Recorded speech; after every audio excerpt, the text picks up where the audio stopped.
శ్రీకాకుళం జిల్లా పలాస మండలం కాశీబుగ్గలో పట్టపగలే దొంగలు రెచ్చిపోయారు. బస్టాండ్లో దిగిన ప్రయాణికుడిపై దాడి చేసి నగదును అపహరించి పారిపోయారు. అది గమనించిన స్థానికులు వారిని వెంబడించి పట్టుకున్నారు.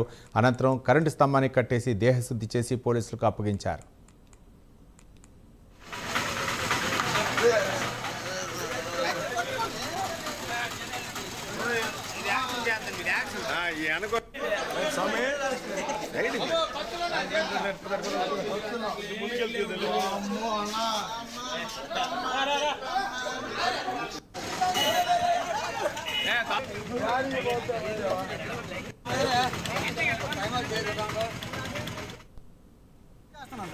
దొంగ అనుకుంటే మేము పరిగెడుతుంది సార్.